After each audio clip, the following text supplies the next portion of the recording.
54 বছর চলছে, আজও আপনি 100 ভাগ টিকে থাকার চেষ্টা করলেও পারবেন না। এই যে টুপিটা দেখতে মনে হচ্ছে খুব সুন্দর, মাথায় দিয়েছি ভালোই লাগে, কিন্তু এর ভেতরে সুদ আছে। এখন যদি বলেন হুজুর আপনার টুপিতে সুদ, দালার ওয়াজ শুনে করবো কি, বাড়ি চলে গেলাম। আমি সুদের টাকা দিয়ে টুপিটা কিনি নাই। এই টুপিটা যে ফ্যাক্টরিতে তৈরি হয়েছে, ওই ফ্যাক্টরির মালিক ব্যাংকের কাছ থেকে লোন নিয়েছে, আর ব্যাংক তো লোন এমনি এমনি দিয়ে দেয়। বলেন বলেন, আমি ডাইরেক্ট সুদ যদি নাও খাই, ইনডাইরেক্ট খাচ্ছি। এইতে আমার মনে হয় এদেশে যদি ফেরেশতা জিবরাইল এসে বাস করে, তারও যে অর্থনৈতিক অবস্থা আমাদের দেশে সুদ ভিত্তিক, তারও সুদের সাথে কারবার করা লাগবে। আমরা তো এইটাই পাল্টাতে চাই, যেখানে 1 টাকা সুদ খেলে মায়ের সাথে 33 বার জেনা করার গুনাহ হয়, সেই সিস্টেমটা 54 বছরে আমরা পাল্টাতে পারলাম না। মাওলানা সাইদি সাহেব 50-60 বছর একাধারে ওয়াজ করে গেছে, সুদ বন্ধ হয়েছে। বলেন বলেন, সুদ বন্ধ হতো যদি আল্লামা সাইদির মতো 151 জন কোরআন বুকে নিয়ে সংসদে ঢুকতে পারত। সুদ বন্ধ হতো, সুদের বাপ বন্ধ হতো। বলে সুদ ছাড়া ব্যাংক চলে না, চলে না মানে সৌদি আরবে চলছে না, মালয়েশিয়া চলছে না, ইসলামী দেশগুলোতে যে দেখেন, আফগানিস্তানে যান, সুদ ছাড়া যে ব্যাংক চলে তার প্রমাণ পৃথিবীতে আছে। আপনি চালাতে পারেন না, তার কারণ হচ্ছে আপনার অর্থনীতি সুদ দিয়ে ভরা। এদেশে যদি সত্যি এবার 151 জন এমপি কোরআনে কারিম বুকে নিয়ে যেতে পারে, সংসদের প্রথম অধিবেশনে তারা নামাজ এবং যাকাতের বিল আনবে। কুড়িগ্রাম সহ বাংলাদেশের 64 জেলাতে আমির হামজারে আর কোনদিন ভাই নামাজ পড়ো সলিমদ্দি এ কথা বলা লাগবে না। সলিমদ্দি নামাজ পড়বে, ওর বাপ দাদাও পড়বে। যাকাত মানুষ নিজের দায়িত্ব নিয়ে দিয়ে আসবে, নয়তো ওর পরের দিন মামলা হবে।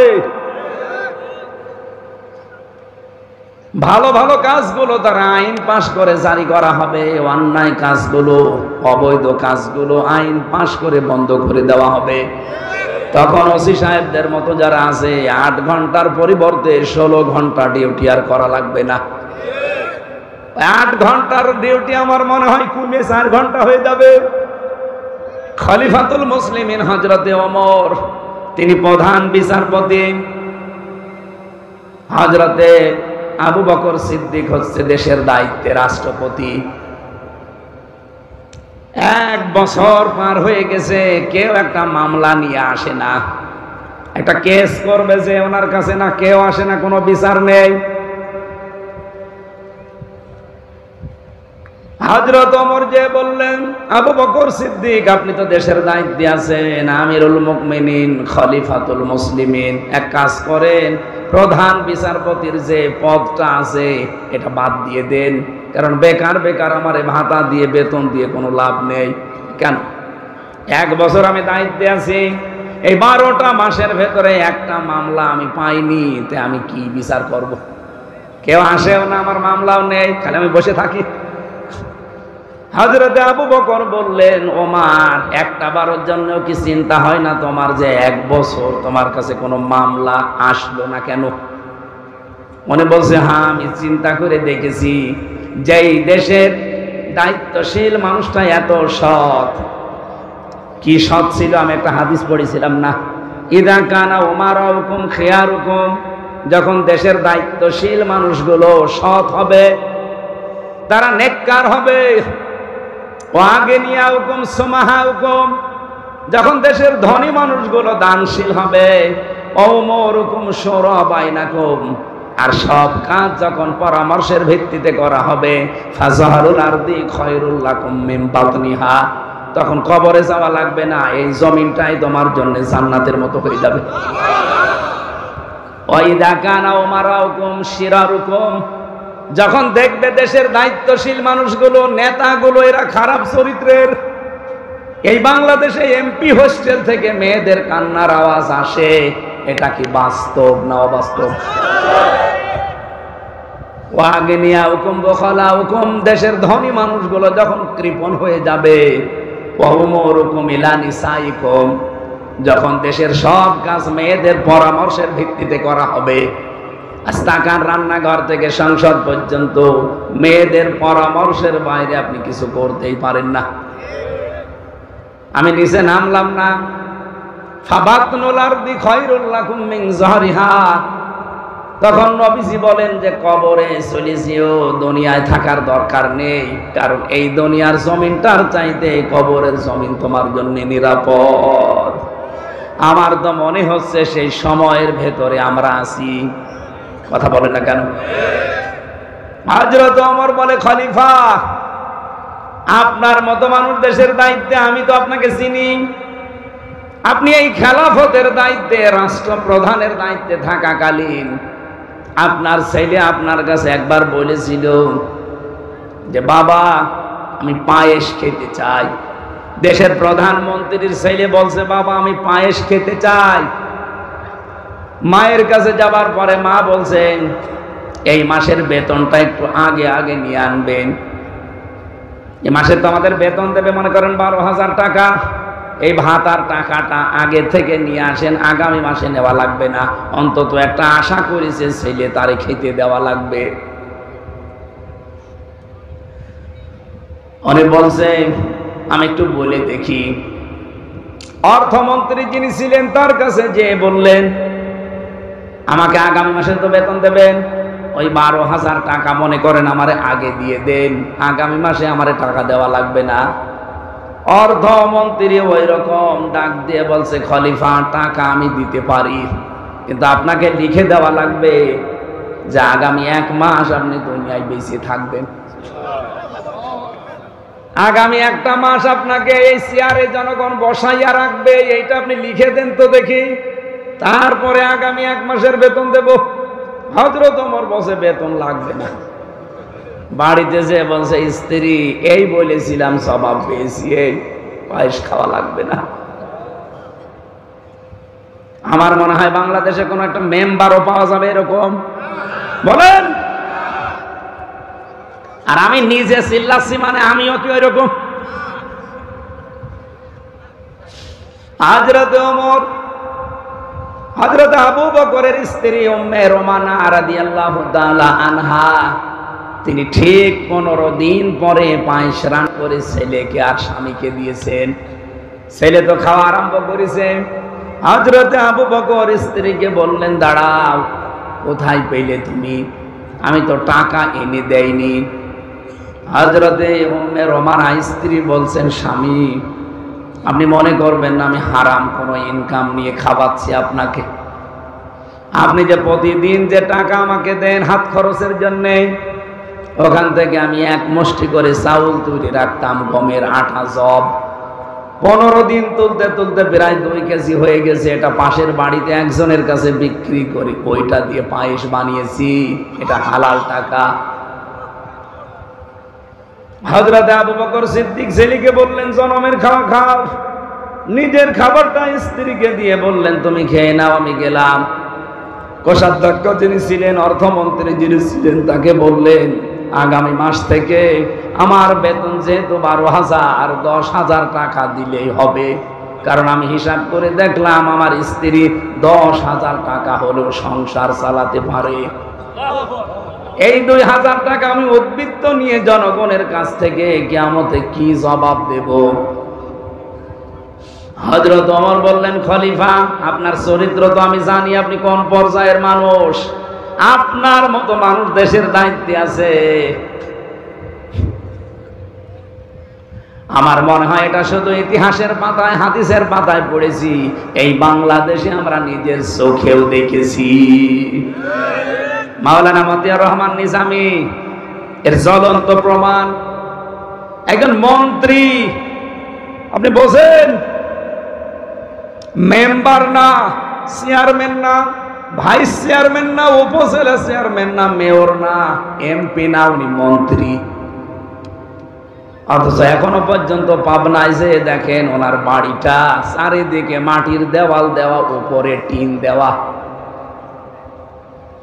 আমার কুষ্টিয়া মিরপুর ভেড়ামারার জামাত নমিনি যাকে বানিয়েছে জনাব আব্দুল গফুর, আল্লাহরে বান্দা, ধনী মানুষের সন্তান, ইসলামী আন্দোলন করতে করতে আল্লাহরে বান্দা এখন একেবারে প্রায় নিঃস্ব হয়ে গেছে।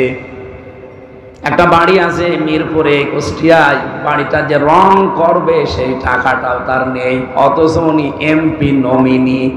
উপজেলা চেয়ারম্যান ছিলেন 3 বার, ইউনিয়ন চেয়ারম্যান ছিলেন 3 বার, মেম্বার ছিলেন 3 বার। কত হয়? আরে ভাই, একবার মেম্বার হলেই তো তার 10 বছর কিছু করা লাগে না, আর সে 5 নং 45 বছর একাধারে জনগণের প্রতিনিধি। বাড়িতে রং করবে, সে টাকা নেই। ইয়ানত আমার কাছে নাই জেলা 15,000 টাকা, আর ওনার কাছে নাই 150 টাকা। একটা উপজেলা চেয়ারম্যান একবার হলে যে বাজেট আসে, আমি তো নিজে এই সমস্ত বিষয়গুলো একটু হ্যান্ডেলিং করে দেখেছি তাদের সাথে। জীবনে কিচ্ছু করা লাগে না, আর একবার হয়ে গেলেই হাজার হাজার লক্ষ লক্ষ টাকা বাজেট আসে। তার মাধ্যমে একটা ব্রিজ যদি মেরে দেয়, আল্লাহু আকবার।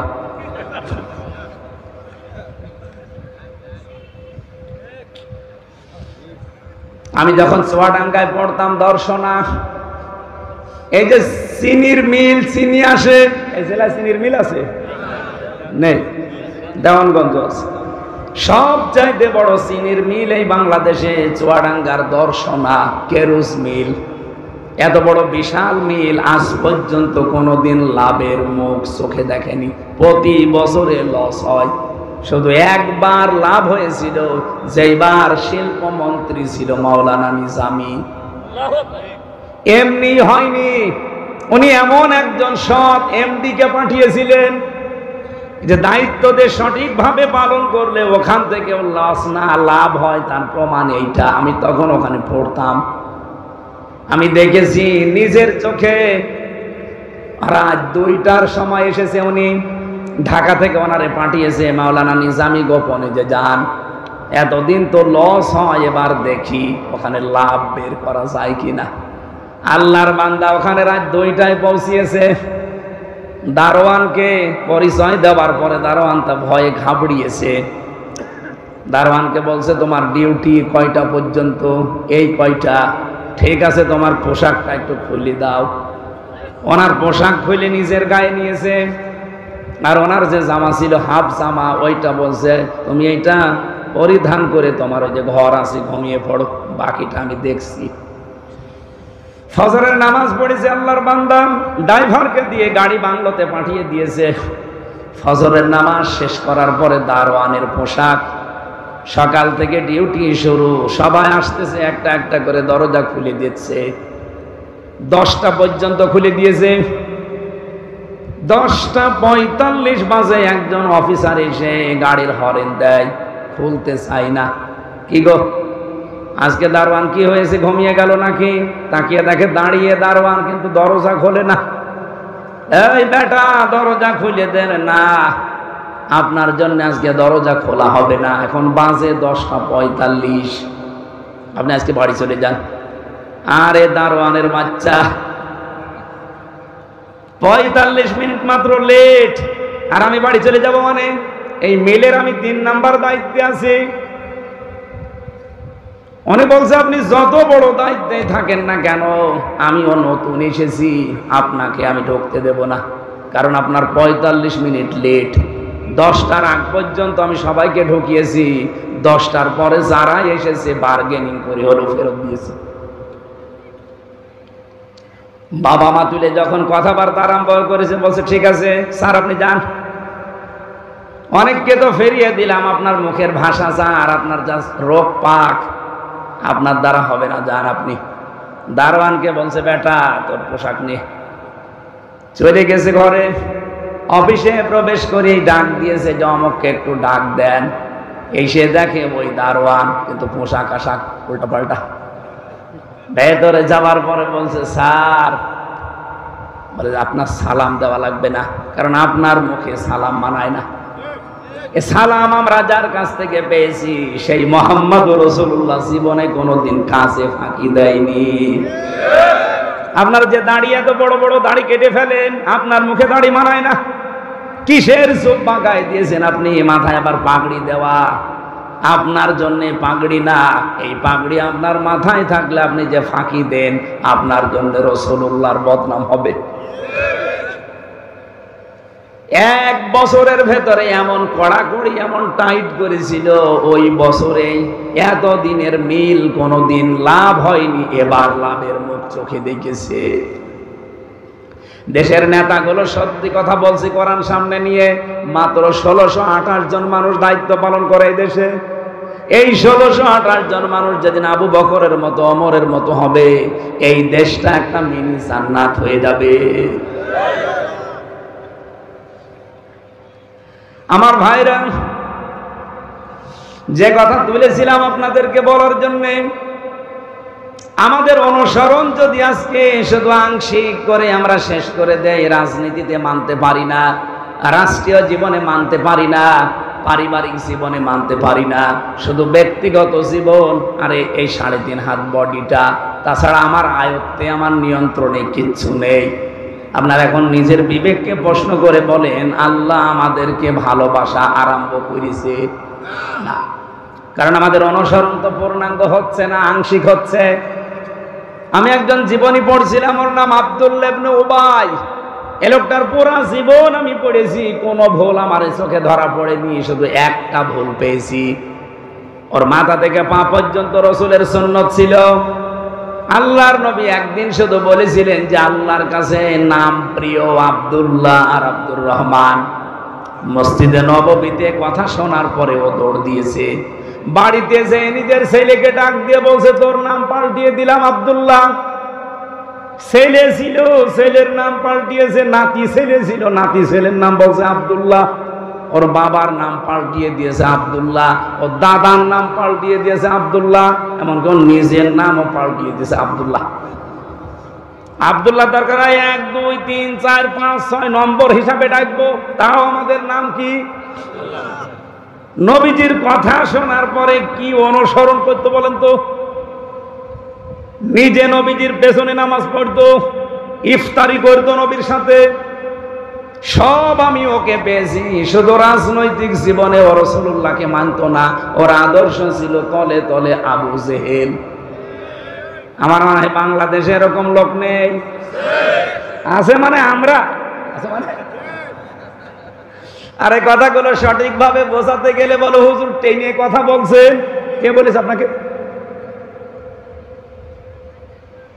এ পৃথিবীতে শুধু 2 জন নবীর জীবনী আমি বাদ দিয়ে যত নবীর জীবনী পড়েছি, কোন নবীর জীবনীতে এটা পাইনি, তাদেরকে আল্লাহ এই নির্দেশ দেয়নি, আন আকিমুদ্দিন ওয়ালা তাতাফাররাকু ফি। খালি সুলাইমান নবী আর আদম নবী। আদম নবীর সময় মানুষই ছিল না, আর সুলাইমান নবীর সময় উনি বাবার কাছ থেকে রাজত্ব পেয়েছিলেন। বাকি যত নবীর জীবনী আমি পড়েছি আমার এই ছোট্ট জীবনে, এই 33 বছর বয়স আমার, প্রত্যেকটি নবীকে আল্লাহ পাক এই আদেশই দিয়েছেন যে দিন কায়েম করো। কারণ দিন যদি কায়েম না হয়, ইচ্ছা থাকলেও তুমি আমার বিধান মানতে পারবা না। এরকম জায়গা দেশে নেই। বলেন বলেন, প্রত্যেকটা জায়গায় এরকম আজ একটা দিক আর বিভাগ দেখান যেখানে আপনি টিকে থাকতে পারবেন, সেরকম পরিবেশ আছে? পারবেন না। আপনার মন চাইলেও আপনি পারবেন না। কোর্টে যান, কোর্টের ইট পর্যন্ত টাকা চাই।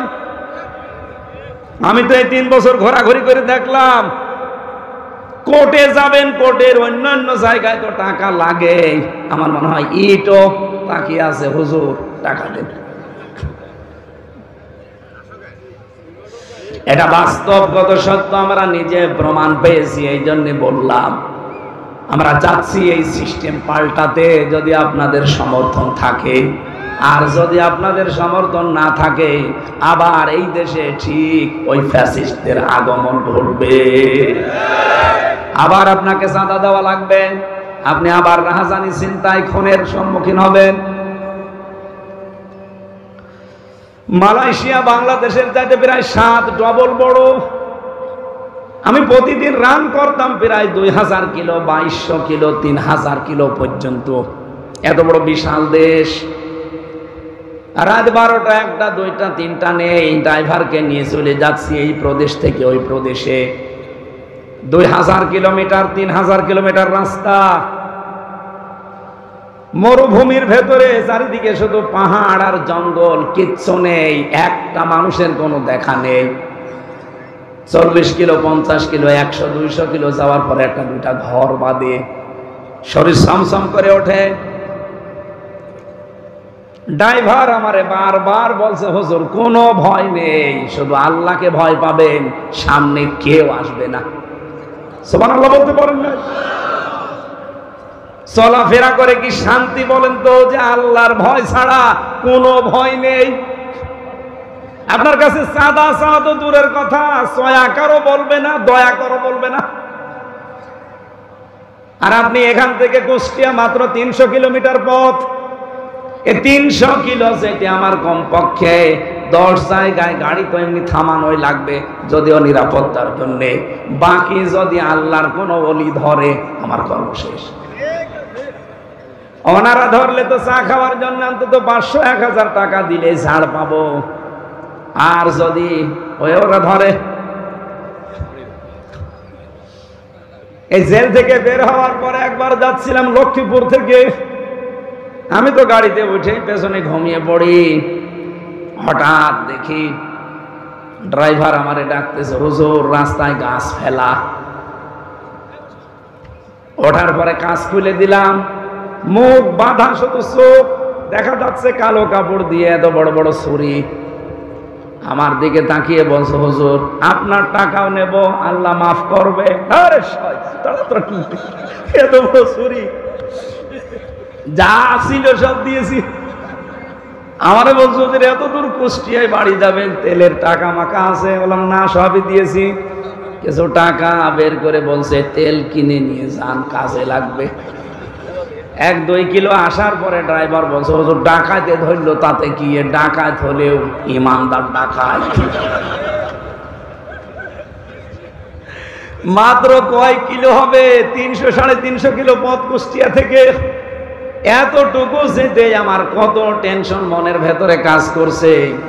2200, 3000 কিলোমিটার রান করেছি, একটা চিন্তা মনের ভেতরে আসে নাই।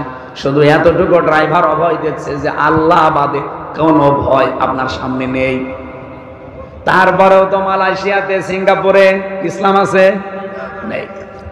ইসলামের কিছু নিয়ম তারা পালন করে, এতেই এত বড় শান্তির আবাস তারা তৈরি করে ফেলেছে। আর 54 বছরও আমরা পারলাম না, একটাই কারণ, এইটা জায়গা মতো আজও নিয়ে যেতে পারি না। একটু মনে চায় না যে এটা একটু জাগতো জায়গা মতো, দেখি কেমন লাগে? কারা কারা যান দেখি? লিল্লাহি তাকবীর। এই দেখেন তো, হাত তোলেনি কে?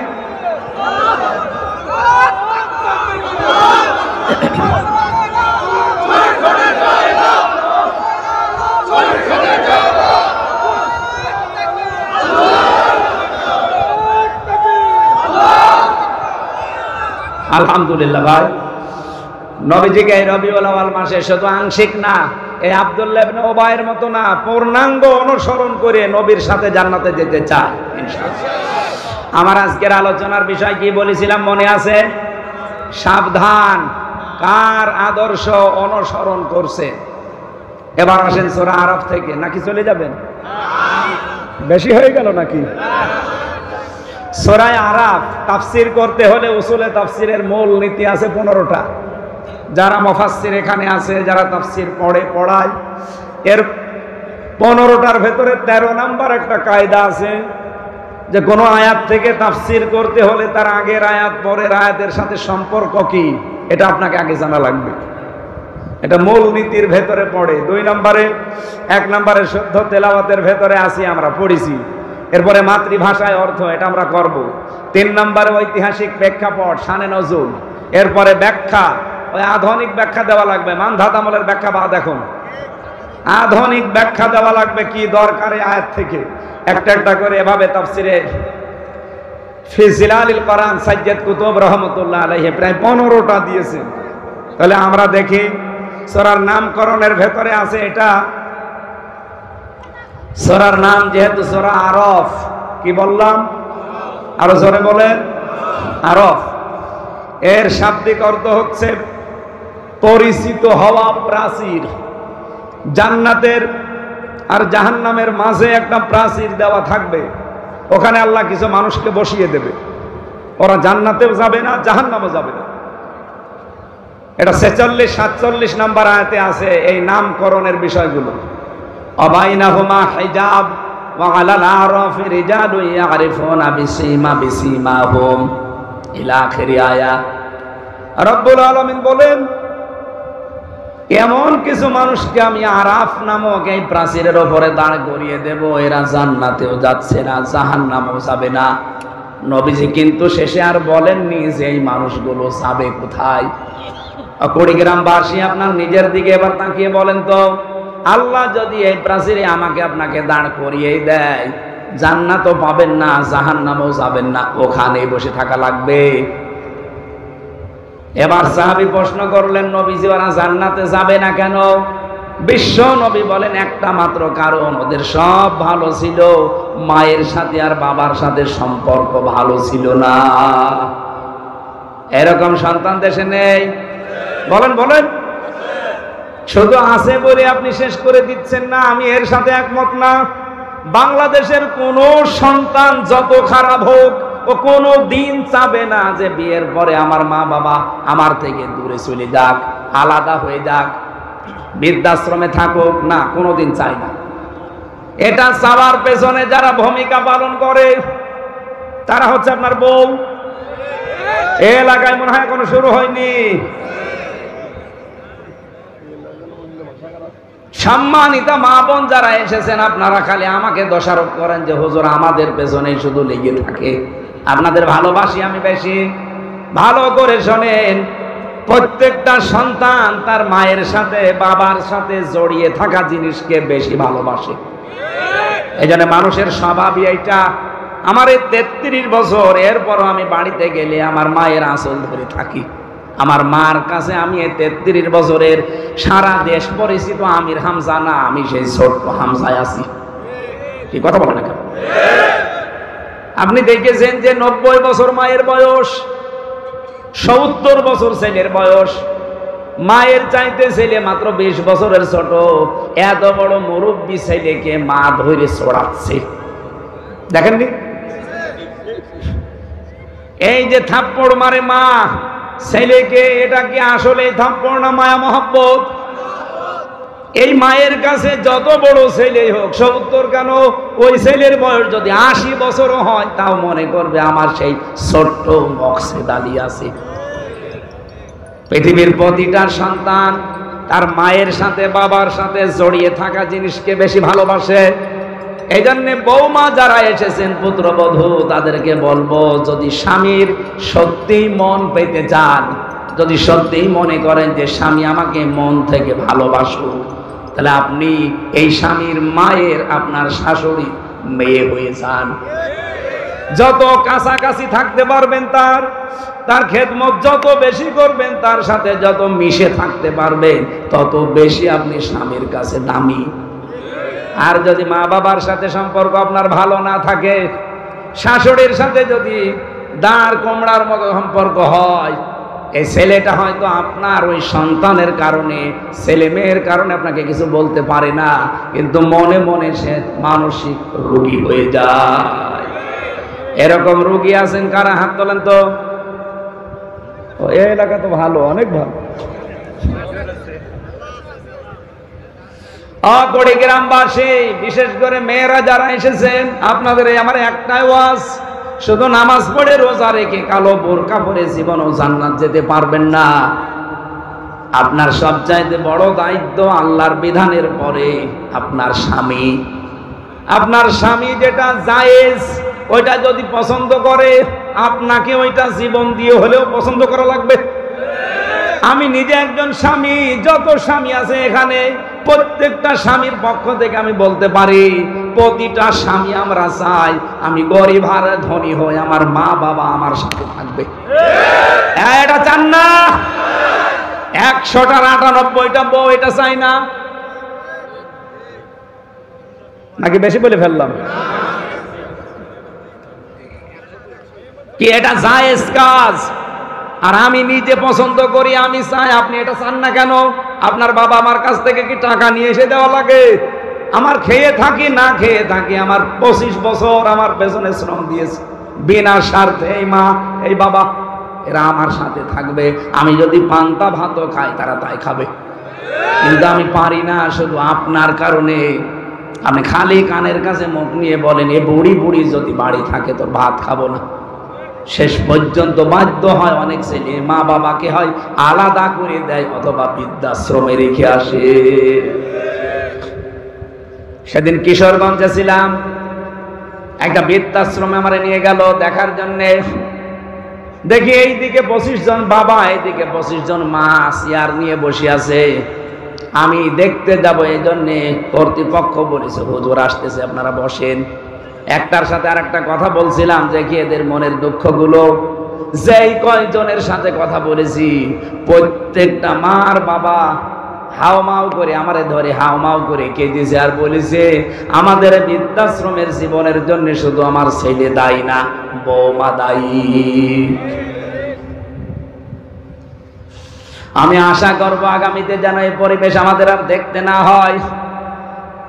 এই জন্য শুধু আমাদের ছেলেদের দোষ দিয়ে না, মা বাবা আপনি পার পাবেন না, আপনারও দোষ আছে।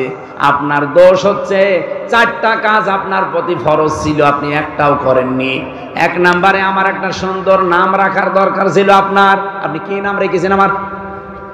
এমন একটা নাম আপনি দিয়েছেন ওই নামের প্রভাবে আমার ভেতরে আরো উলট পালট হয়।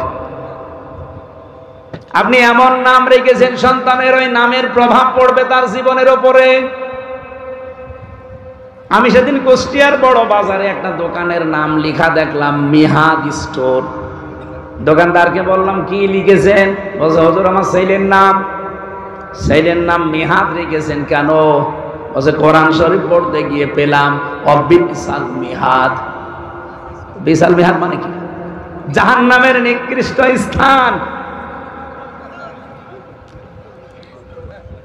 কত মানুষ ছেলের নাম ওল্টু বল্টু ছেন্টু ফান্টু আগুন পানি বাতাস কত কিছু লাগে, ছেলের নাম রেখে দিয়েছেন ডেঞ্জার। ডেঞ্জার মানে কি? বিপজ্জনক। তো বড় হয়ে বিপজ্জনক কি হবে? আর তারপর এলাকা বর্ডার এলাকা, দাদারের কাছ থেকে সব ভালো ভালো জিনিস আসতেছে। আমাদের এই দেশ থেকে লোহা তামা সোনা রূপা সবগুলো পাচার হয়ে যায়, আর দাদারা আমাদের জন্য হাদিয়া পাঠায় বাবা ডাল। নাকি এটা বর্ডার এলাকায় আসে না?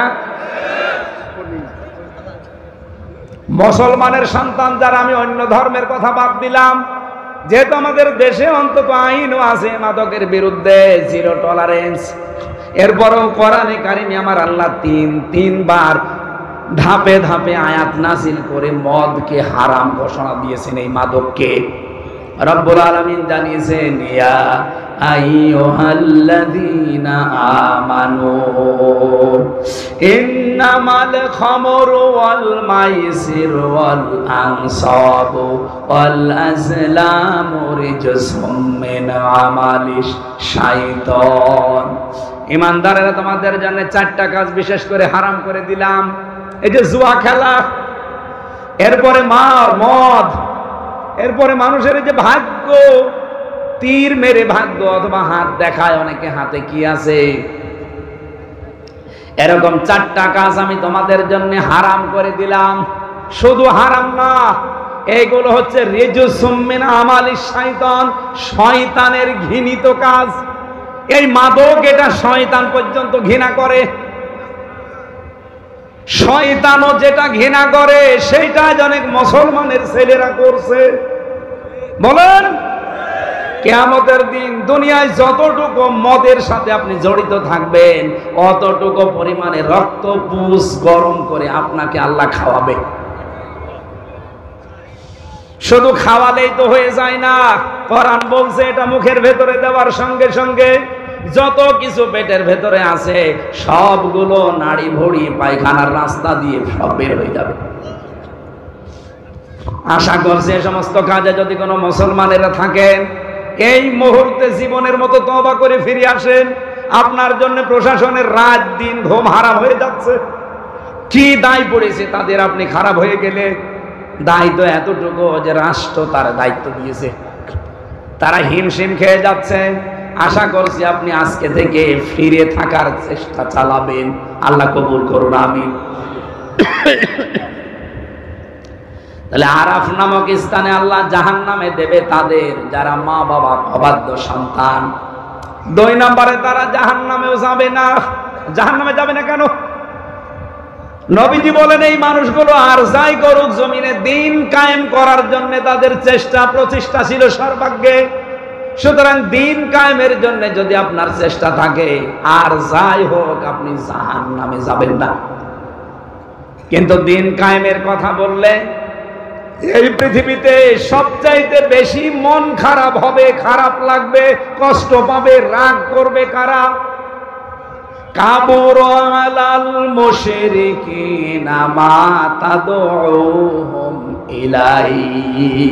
সূরা সূরা 13 নম্বর আয়াতের শেষের দিকে আছে প্রায়।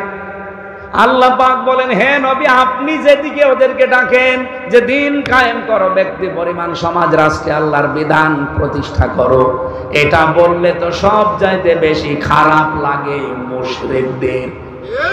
এই বাংলাদেশের 64 জেলার 630টা থানায় আমি কম বেশি গেছি, যেখানে দিন কায়েমের কথা বলেছি এত বছর, কোন মুসলমান রাগ করে নাই। করেছে যারা, এই আয়াত দ্বারা বোঝা যায় তারা কোনো না কোনো শিরকে লিপ্ত, তারা মুশরিক।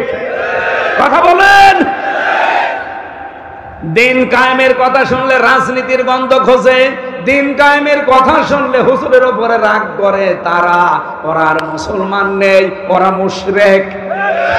এই জন্য আল্লাহ কাবুর আলাল মুশরিকিনা দিয়েছেন মা তাদউহুম ইলাই। আপনি যেদিকে ডাকেন ওদিকে তো সবাই আসবে না, মন খারাপ করে থাকবে তারা যাদের ভেতরে শিরিক আছে। আর শিরিক যারা করে তারা কি বলেন বলেন? এই 1 তারিখের জরিপ পেয়েছিলাম, আজকে 2 তারিখ না, 31 তারিখের, 31শে আগস্টের একটা জরিপ পেয়েছি। এই বাংলাদেশের 18 কোটি মানুষের ভেতরে মাত্র 7 কোটি 20 লাখ মানুষ চাই এদেশে আল্লাহর দিন কায়েম হোক। বাকি যারা চাই না, কসম আল্লাহর, আপনার জীবনে অবশ্যই কোনো না কোনো ভাবে শিরিক ঢুকেছে। আর শিরিক ঢুকলে আপনি যেহেতু মুশরিক, আর আপনার কাছে এটা খারাপ লাগবে। আপনাকে দিয়ে আল্লাহ দিন কায়েমের কাজ করাবে না, জীবনেও না। আল্লাহু ইয়াজতাবি ইলাইহি মাইয়াশা ওয়া ইয়াহদি ইলাইহি মাইয়ুনিব। আল্লাহ পাক বলেন তোমাদের ভেতরে আল্লাহ যাকে ইচ্ছা মনোনীত করেন, নির্বাচিত করেন, পছন্দ করেন, তাকে দিয়ে কাকে? ওয়াহদি ইলাইহি মাইয়ুনিব। যে ব্যক্তি আল্লাহর দিকে মন থেকে ফিরে আসতে চায়, আল্লাহর দিকে যারা মন থেকে ফিরে আসবেন তাকে আমার আল্লাহ দুনিয়াতে দিন কায়েমের কাজে লাগিয়ে দেবে। বাংলাদেশে আগস্টের 5 তারিখের আগে, গত আগস্ট, মাত্র 100 জনের 15 জন বলতো আমরা এই দেশে ইসলাম কায়েম করতে চাই। মাত্র 100 জনের 15 জন। এখন বেড়ে আপনি 1 বছর 1 মাসে কত পার্সেন্ট বেড়েছে দেখেছেন? কিছুদিন সময় যেতে দেন, আমার তো মনে হচ্ছে এই দেশে যে হারে দাওয়াতি কাজ চলছে দিনের পক্ষে 100 ভাগের 100 ভাগ মানুষ বলতে বাধ্য হবে আমরা দিন কায়েম চাই। রাজবাড়িতে একজনের বাড়ি, ওনার নাম গোবিন্দ চন্দ্র পরামানিক, হিন্দু মহাজোটের মহাসচিব। লোকটা কয়েকদিন আগে ঘোষণা দিয়েছে বাংলাদেশে 54 বছর তো ছাতা বহু কিছু দেখলাম, এবার আমরা এই দেশে রাষ্ট্রীয় ব্যবস্থায় ইসলামকে দেখতে চাই। এমনকি সে সরাসরি নাম ধরেই বলেছে যে আমরা জামাত ইসলামীকে দেখতে চাই। তাহলে এই দেশে কোনো সংখ্যালঘু নির্যাতন হবে না। এটা হিন্দু, একটা হিন্দু যদি আশায় বুক বেঁধে সামনে এগিয়ে আসতে পারে, আপনার কি হয়েছে? আপনি না মানে আগে মুসলমানের মোহাম্মদ লেখেন, আবার আগাও ছোটবেলায় কেটে রেখেছেন। আসেন না একবার দেখি আল্লাহর বিধানটা সংসদে একটু নিয়ে যান। 5 বছর লাগবে না, মাত্র আমি গ্যারান্টি দিলাম 2 বছর যদি এইটা দিয়ে চলে এই দেশ মিনি জান্নাত হয়ে যাবে। কোনো ভয় থাকবে না আপনার মনের ভেতরে। রব্বুল আলামিন বলেন, ইয়া বানি আদামা, হে বনি আদম সন্তান, ইম্মা ইয়াতিয়ান্নাকুম রাসূলুম মিনকুম, যদি তোমাদের কাছে যে রাসূলগুলো এসেছে, ইয়াকুসুনা আলাইকুম আয়াতি, যারা তোমাদের কাছে আমার আয়াতগুলো এভাবে বর্ণনা করে করে শোনায়, বলেন তো এখন কে রাসূল দুনিয়ায় আছে? আছে। এই যে রাসূল দিয়েছেন আল্লাহ, রাসূল না দিয়ে রাসূল দিয়েছেন বহু বছর। রাসূল যদি এখন নাই থাকবে তাহলে রাসূল দিলেন কেন বহু বছর? রাসূল দিতে পারতেন। কিয়ামত পর্যন্ত রাসূল আসবে না, নবী আসবে না, কিন্তু নবীর নায়েবে রাসূলরা আসবে, তারা আলেম। কথা বলেন না কেন? আল উলামা ওয়ারাসাতুল আম্বিয়া, ওলামারা হচ্ছে আলেমরা নবীর নায়েব, উত্তরাধিকারী, স্থলাভিষিক্ত। এরা যখন ইয়াকুসুনা বর্ণনা করবে তোমাদের সামনে আয়াতি, আমার আয়াতগুলো, এগুলো শোনার পরে তোমাদের ভেতরে যে বা যারা ফামানিত্তাকা, সংযত হবে, ওয়াসলাহা, নিজেদের জীবনকে যারা সংশোধন করে নিতে পারবে, ব্যক্তি, পরিবার, সমাজ, রাষ্ট্রগুলো সংশোধন করবে, ফালা খাউফুন আলাইহিম ওয়ালা হুম ইয়াহজানুন, কোনো ভয় নেই তাদের, কোনো চিন্তা নেই। এই গ্যারান্টি কার? এই গ্যারান্টিটা এবার আমরা দেখতে চাই। বহু মানুষের কথা আমরা শুনেছি, কিন্তু কথা মতো কাজ পাইনি। বাবা কথা দিয়েছিল, চাচা কথা দিয়েছিল, স্বামী কথা দিয়েছিল, এ কথা বলেন না কেন? কোরআনের কথায়ও এরকম ভেজাল আছে, আছে। আহ্বান জানাচ্ছি সবাইকে, এটা রেকর্ড হচ্ছে, সারা দেশে যাচ্ছে। এবার একটু আপনি দেখার জন্য হলেও দেখেন, একটু টেস্ট করি। আমরা তো গ্যারান্টি দিচ্ছি 5 বছরও লাগবে না। মালয়েশিয়া দাঁড়িয়ে যেতে 21 বছর লেগেছে। 2004 সাল থেকে তারা এভাবে দাঁড়াচ্ছে, এখন 25 সাল। 21 বছরে এই দেশটা দাঁড়িয়ে গেছে আজ বিশ্বের মানচিত্রে। আর আমরা 54 বছরেও দাঁড়াতে পারি নাই। শুধুমাত্র এই 1628 জন মানুষ ওমরের মতো বানানো দরকার। ইসলাম পন্থে যারা আছে, বিশেষ করে জামাত ইসলামী, আমি বিশ্বাস করি এদের এই 1628 জন মানুষই এরকম যোগ্য এবং সৎ আছে। কথা বলুন। তারা 2টা মন্ত্রী ছিল, 4 আনা দুর্নীতি পাওয়া যায়নি। 2টা মন্ত্রী, 4 আনা দুর্নীতি পাওয়া যায়নি। 350 উপজেলা চেয়ারম্যান ছিল, 1000-এর উপরে তাদের ইউনিয়ন চেয়ারম্যান ছিল, 1500-র উপরে মেম্বার ছিল। এতগুলো জীবন সারা বাংলাদেশে আপনি একটু জরিপ চালান, 1টা টাকা দুর্নীতি তাদের নেই। সাতক্ষীরার এক চেয়ারম্যান ইউনিয়নের, আমি নিজে দেখেছি, লোকটা 10টা থেকে 4টা পর্যন্ত কাজ করে ইউনিয়নে, আর বিকাল 4টা থেকে রাত 8টা পর্যন্ত তরকারি বিক্রি করে। আপনি আল্লাহর ওলি খোঁজার জন্য চলে যাচ্ছেন আগ্রসী, আল্লাহর ওলি খোঁজার জন্য চলে যাচ্ছেন বরিশাল, আল্লাহর ওলি খোঁজার জন্য চলে যাচ্ছেন সিলেটে। কে বলেছে? আল্লাহর ওলি তো ওই লোকটা যে তার কর্মজীবনে সঠিক। জামাত ইসলামী বাংলাদেশের যে কোনো দোষ থাকতে পারে, মিথ্যা সত্য মিলিয়ে, কিন্তু এই দোষ এই দেশে কেউ দিতে পারে না যে জামাতের লোক মেরে খায়, এরা সাদাবাজি করে। আর কথা বলা লাগবে, গ্যারান্টি আছে এদেশে নেই। শিবিরের ওপরে যে 2টা দোষ দেওয়া হয়েছে, তাহা মিথ্যা। বলা হয় যে তারা রগ কাটে। 1977 সালে তাদের প্রতিষ্ঠা, এই 25 সাল পর্যন্ত, আজ পর্যন্ত শিবির রগ কেটেছে, আমার দেখা তো নেই, জানাও নেই। ধর্ষণ মামলা আজ পর্যন্ত শিবিরের একটাও নেই। বাংলাদেশের 630টা থানায় 77 থেকে 25 পর্যন্ত খোঁজ নিয়ে দেখেন, একটা ধর্ষণ মামলা নেই। অথচ কত দোষ এদের উপরে দেওয়া হয়, আমরা নাকি নারী বিদ্বেষী। আরে ভাই, এই বাংলাদেশে সবচেয়ে বেশি নারীদেরকে সম্মান দেই আমরা। একজন তো কয়েকদিন আগে ঘোষণা দিয়েছে, আমরা যদি পাশ করি সামনে হলগুলোতে মেয়েদের হলে ছেলেরা যাবে, দেদারসে কোনো অনুমতিও লাগবে না। একটা কথা হইল।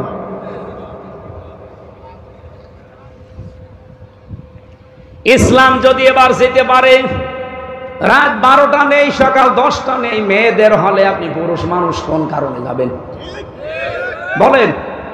একটা ষড়যন্ত্র করে এটা লাগাতে চেয়েছিল। শরীফ শরীফার গল্প তো এমনি দেয়নি, দিয়েছে এই কারণে। ওইটা যদি সত্যি, আমার মনে হয় হাসিনা যদি না পালাতো এতদিন ওইটা এই দেশে চলতো। সারাদিন একজন বলছে আমি শরীফ শরীফ, ঠিক আছে, রাত 10টার পরে বলছে আমার কেমন যেন শরীফা শরীফা লাগছে। ও যতই শরীফা শরীফা লাগুক, ওর মাল মশলা শরীরে যা আছে জীবনেও শরীফা হবে, ও শরীফই থাকবে। কিন্তু যেহেতু হাইকোর্ট রায় দিয়েছে যে তোমার মনে হলেই তুমি শরীফা, ও বাধ্য করবে আপনাকে মহিলা হোস্টেলে ও সিট নেবে। যেই হোস্টেলে আপনার মেয়ে আছে, আপনার বোন আছে, আপনার ফুফু আছে। বলেন তো, এই সমস্ত মেয়েদের ভেতরে শরীফ থেকে যে লোকটা শরীফা হয়েছে, ও যদি যায় ঠিক থাকবে? যখন আপনার মেয়ে আপনার সামনে আসবে অবৈধ সন্তান নিয়ে পেটে, কিচ্ছু বলতে পারবে না। এইটা চাচ্ছিল, আর এগুলো সব করছিল দাদাদের প্রেসক্রিপশন অনুযায়ী। আল্লাহ আমাদেরকে বাঁচিয়েছে। এমনকি ষড়যন্ত্র করার 5 এবং 8 বৃত্তি পরীক্ষা থেকে 100 মার্কের কোরআন হাদিস ছিল, সেটা অলরেডি এই 15 বছরে তুলে দিয়েছে। আমরা চাই আবার ওটা সংযুক্ত করা হোক। চান না আপনারা? ছেলে মেয়েগুলোকে যদি ওইভাবে গড়ে তুলতে না পারেন দিনের শিক্ষা দিয়ে, ওনারা আইন পাশ করে পাহারা দিয়ে জীবনও ঠিক রাখতে পারবে না। বাধ্য হবে আপনার সন্তান কিছুদিন পরে আপনাকে হয় মাদকের মামলায় আপনি সহ সন্তান জেলে যাবেন, অথবা আপনাকে বৃদ্ধাশ্রমে রেখে আসবে। আমরা আশা করছি আমাদের শিক্ষা ব্যবস্থা 1 থেকে মাস্টার্স পর্যন্ত 100 মার্কের কোরআন যেন দেওয়া হয়। সেদিন একটা সেমিনার ছিল, তারেক জিয়া সাহেবের ঘনিষ্ঠ যারা, একেবারে ঘনিষ্ঠ, তাদের 2 জন, এবং এদেশে ইসলামপন্থী যারা আছে সবগুলো আমাকেও ডেকেছি। ঢাকাতে একটা সেমিনার হয়েছে এইভাবে যে আমরা আগামীতে চাই 1 থেকে মাস্টার্স পর্যন্ত কোরআনে কারিমের 100 মার্ক মাস্ট বি পার্সোনাল থাকা লাগবে, এবং এর জন্য আলাদা আলাদা শিক্ষক দেওয়া লাগবে। একটা কলেজের যদি 25 জনের বেতন হয়, একটা ধর্মীয় শিক্ষকের বেতন হবে না? বলেন। কলকাতার মতো জায়গায় হিন্দু মমতা ব্যানার্জি সেই মসজিদের ইমাম, মুয়াজ্জিন, খাদেমকে বেতন দেয় সরকারি ভাবে। আর বাংলাদেশে আমরা 92% মুসলমান, পারি না। পারবো কি করে? সব তো আল্লাহর ওলিরা পাচার করে, কেউ বেগম পাড়া, কেউ সাহেব পাড়া। আল্লাহর খেলা উল্টা, কেউ থাকতে পারে না। এই তো বাইরের দেশে গিয়েছিলাম, শয়তানরা থাকতে পারে না। যে হোটেলে উঠেছি, নিচে নেমে দেখি 2 শয়তান চা খাচ্ছে। হুজুর দোয়া করেন, আমরা আগেই পালিয়েছি। পালালেন কেন? আপনারা 620টা বাড়ি, ওই যে ভূমি মন্ত্রী ছিল যেটা, দোয়া করেন, দোয়া তোমার জন্য দোয়া আসবে। 620টা বাড়ি বানিয়েছে শয়তান, একটাও থাকতে পারে না। এদেশে গুলো তো সব আগুন লাগিয়ে পুড়িয়ে দিয়েছে, আর বাইরে যা আছে সব তালা লাগানো। হোটেলে থাকে, প্রতিদিন 20,000, 50,000, 1 লাখ টাকা করে নাইট ভাড়া, জেলখানার মতোই আছে। কি করলেন এই অবৈধ সম্পদ গুলো এক জায়গায় করে? নিজেও এখন ভোগ করতে পারেন না, তালা লাগানো সাহেব পাড়া থাকেন তো হোটেলে হোটেলে ভাড়া করে। এদের থেকেও শিক্ষা নিতে পারেন না? যারা চাঁদাবাজি করে, এদিক ওদিক করে, বাবা শাহজালাল, মদের কাছে কুত্তা বিড়াল সব হালাল, এই নীতিতে যারা চলতে চাচ্ছেন, মনে করেন আপনি এই 2 বছরে 50 কোটি টাকার মালিক হয়ে গেলেন, কি করবেন আপনি? এরপরে যদি সুযোগ আসে জনগণের, ও 50 কোটি তো যাবেই, মাঝখান থেকে 32 নম্বরও যাবে। ওই মাঝে মাঝে আজাবুল বুলডোজার নাজির হবে, 32 নম্বর শেষ। ভালোই চলছিল, হঠাৎ করে উনি নাড়াচাড়া দেয়, আর এই দেশের মানুষ বুলডোজার নিয়ে ছোটে। এই জন্য আপারে বলবো, আপা যেভাবে আছেন খেয়ে দিয়ে ওখান থেকে মরে যান, আল্লাহ আপনারা যেখানে দায় দেবে। এই মাঝে মাঝে এরকম নাড়াচাড়া দিয়েন না, দিয়ে 32 নাম্বার আর 33 নাম্বার করিন না। শেষে দেখা যাচ্ছে গোপালগঞ্জের এই কবর মবর সব উড়ে গেছে। এগুলো যদি কিছু হয় আপনার কারণে হচ্ছে, আপনি একটু চুপ থাকেন, আমরাও অন্তত শান্তিতে থাকি। সেদিন বলেছিলাম যে গোপালগঞ্জকে মানুষ এত গালি দেয়, অন্তত এই জেলা যদি না থাকে তাহলে তো আর গালি দেবে না। তাহলে নড়াইলের ভেতরে, ফরিদপুরের ভেতরে আর মাদারীপুরের ভেতরে 3টা আসন ওই জেলায়, এই 3 আসন 3 জেলায় ভাগ করে দেন, ও জেলা আর থাকবে না, কেউ গালি দেবে না। আমার উপরে রেগে গেছে, আরে আমি আপনাদের ভালোবাসি, ওই জেলা আছে বলে তো গালি দেয়। দেখেন না, ওনার জেলার পাশে বাড়ি, তাই আমার ভয়।